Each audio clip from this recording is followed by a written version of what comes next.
अब आपको क्या लग रहा है अरविंद केजरीवाल की दिक्कतें कितनी बढ़ गई? क्योंकि आज दिल्ली हाई कोर्ट में ईडी ने भी अपना हलफनामा दायर कर दिया है। वो आपको याद होगा होली से पहले जो अरविंद केजरीवाल की तरफ से याचिका दायर की गई थी कि मैं तो निर्दोष हूं, मेरी गिरफ्तारी गलत है, और हलफनामे में साफ कहा गया कि ये तो मुख्य साजिश करता है, सरगना है, पैसा लिया गया है, ये सारी सबूत हमारे पास है। तो अब आपको कल क्या लग रहा है, कल क्या हो सकता है दिल्ली हाई कोर्ट में अरविंद केजरीवाल के मामले में? देखिए, अब जो होना चाहिए वो ये होना चाहिए कि नीचे लोअर कोर्ट ने, जो ट्रायल कोर्ट है, ट्रायल कोर्ट ने इनको जुडिशियल कस्टडी में भेज दिया, तो वो जुडिशियल कस्टडी तय होनी है, उसका ही रिव्यू जाना है।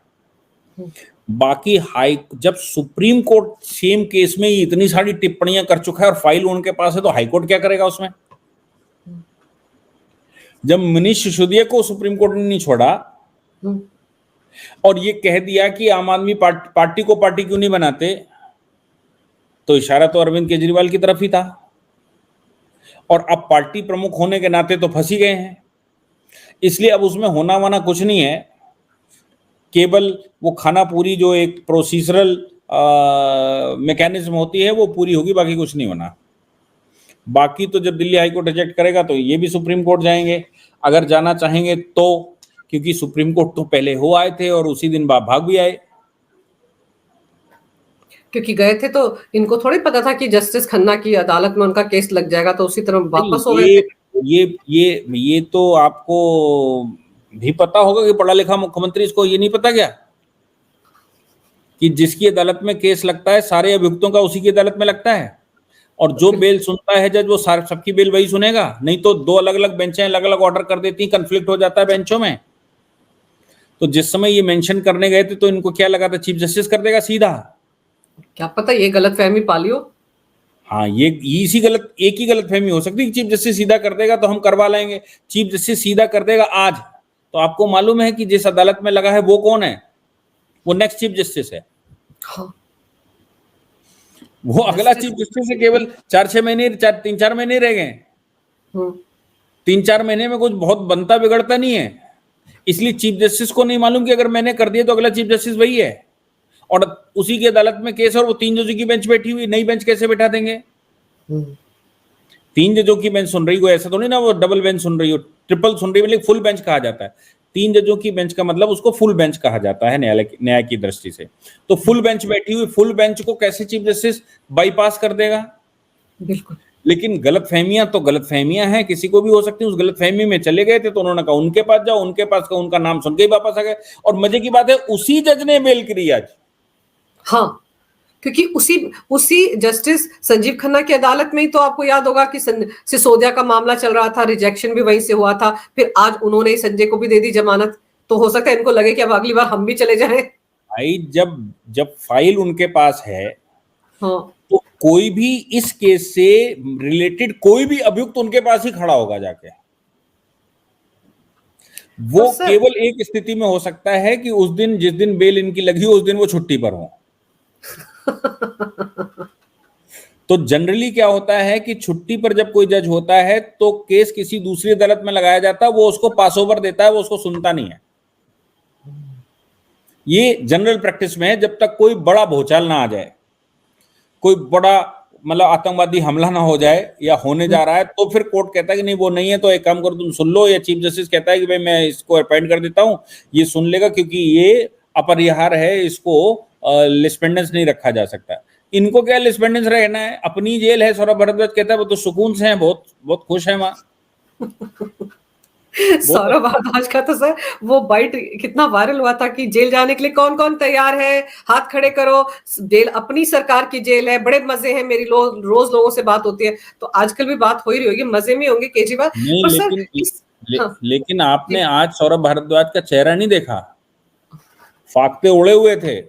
वो तो कल ही उड़ गए थे सर, जब अदालत में नाम आ गया था सामने, तो तब तो बोलती बंद हो गई थी आतिशी की। आज बड़ी शेर बन के बोल रही थी कि फलाना दुर्गेश पाठक का नाम जोड़ दिया, राघव चड्ढा को भी ले लिया साथ में।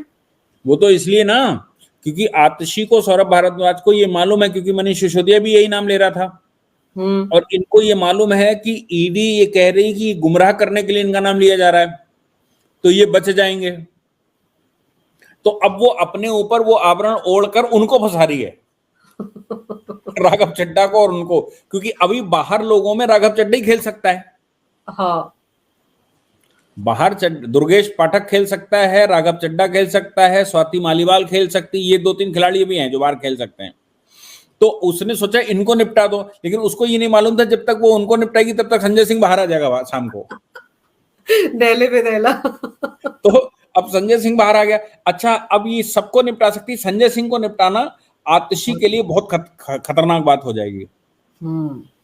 इसलिए ये जो बेल का खेल है ना, ये तो भाई बड़ा दिलचस्प हो गया है। ये तो शतरंज के मोहरों की तरह हो गया।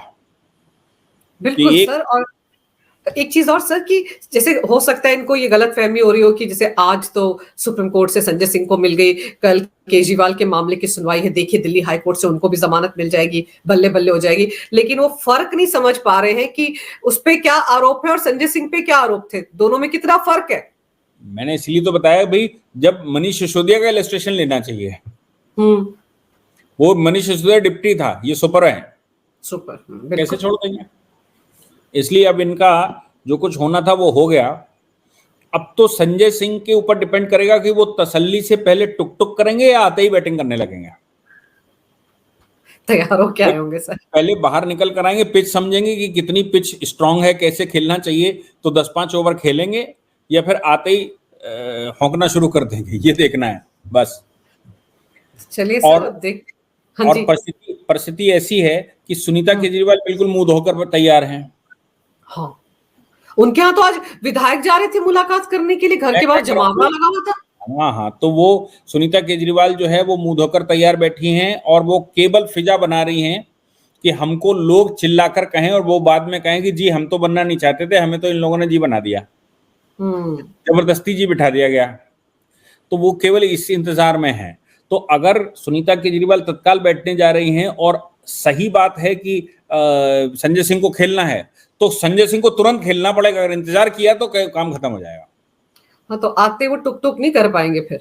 हाँ, फ्रंट फुट पे आना पड़ेगा उनको तुरंत। या तो आते ही खेल लें, और नहीं खेला तो सुनीता केजरीवाल चढ़ रही हैं ताज पर, और जैसे ही वो ताज पर बढ़ेंगी बैठेंगी तो वो बनेंगी जहांगीर, और जहांगीर बनेंगी तो अपने ही लड़के को कहीं ना कहीं टंगवा भी सकती हैं। सर, और इस खेल में मैं ये सोच सोच के हैरान हो रही हूँ कि केजरीवाल के दिल की हालत क्या हो रही होगी इस वक्त तिहाड़ जेल में, क्योंकि वो तो बहुत शातिर तरीके से खेल रहे थे, पत्नी को बिल्कुल सामने कर दिया था। उनका तो रोना ही शीश महल है सर, कि शीश महल नहीं जाना चाहिए, बाकी कुछ भी चला जाए। लेकिन अब संजय सिंह के बाहर आने के बाद तो मुझे ऐसा लग रहा है उनके मंसूबों पर झाड़ू फिर गया।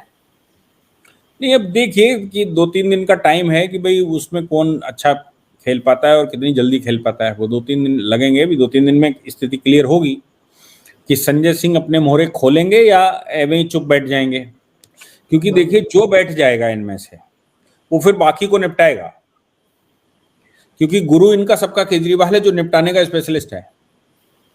वो तो बहुत बड़े बड़ों को निपटाता आ रहा है सर पिछले 10 साल में, याद कीजिए, जो चुनौती बनकर उभरा उसको निपटा दिया।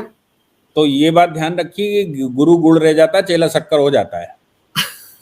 तो अब देखते हैं कि ये जो चेला बाहर आया है ये शक्कर कब बनता है और कब निपटाने की स्ट्रेटेजी के साथ आगे बढ़ता है। सर, आपने समय निकाला इस विषय पर चर्चा करने के लिए, इसके लिए आपका बहुत बहुत धन्यवाद।